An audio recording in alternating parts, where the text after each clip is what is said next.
Hindi na uminit ang puwet ni Bronny James. Showtime mga bro, ang anak ni LeBron sa G-League team ng Lakers. Parang James Sr. lang kung pumasa, pero na-welcome sa G-League si Bronny James. Debut game ni Bronny James sa NBA G-League. Sold out ang arena mga bro. Punong-puno ng mga fans na gustong makitang maglaro etong panganay na anak ni LeBron James. Present sa debut ni Bronny James ang mag-asawang LeBron at Savannah James. Kasama din si Anthony Davis. Present din si D'Angelo Russell para suportahan ang teammate. Well, kalaban ng Lakers ang G-League team naman ng Golden State, ang Salt Lake City Stars. Starting 5 si Bronny James kasama ang ilan pang mga teammates sa Lakers. First basket ng South Bay Lakers. Agad na nakuha ni Bronny James ang kanyang first 2 points sa NBA G-League mula sa corner pull-up jumper.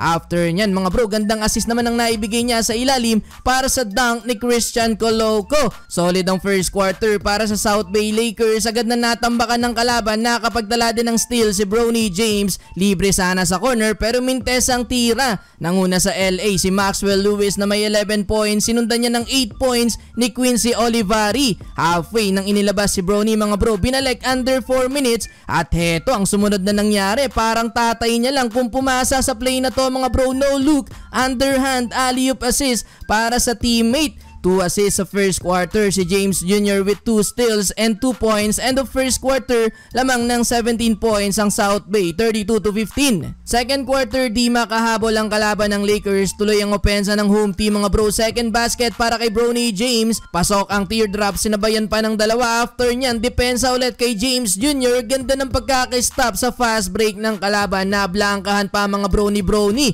Nauwi pa yan sa 3 points ni Maxwell Lewis. Dalawa sila ni Quincy Olivari na merong double figure sa South Bay, kaso may bad news. Napabalik ng locker room si Jalen Hood-Schifino matapos magkaroon ng injury. Sayang, 8 points na sana ang player na to mga bro. Last 2 minutes, lamang pa ng 15 points ang South Bay. Another alley-oop dime ni Bronny James. Yun nga lang, papatapos ang quarter, nakatulog naman sa depensa si Bronny. 0.2 na lang kasi ang natitira sa oras, pero di niya napansin yung kalaban sa likod. Nadakdakan patuloy si James Jr. Halftime 58-42. Entering the third quarter, lumobo pa sa 20 ang lamang ng South Bay. Nanguna pa din dyan mga bro si Maxwell Lewis na so far meron ng 25 points sa third quarter. Di mabantayan ng player na to mga bro. Inalat naman si Bronny James at walang naitalang punto sa third quarter, pero meron ng 4 assists si Bronny. In control pa din sa laban ng South Bay. Nagkaroon din ng minuto ang ibang mga players dahil malaki ang lamang ng LA. Well, fourth quarter mga bro, pinagpahinga na ang starting 5. Tinapos ni Quincy Olivari ang laban na may 17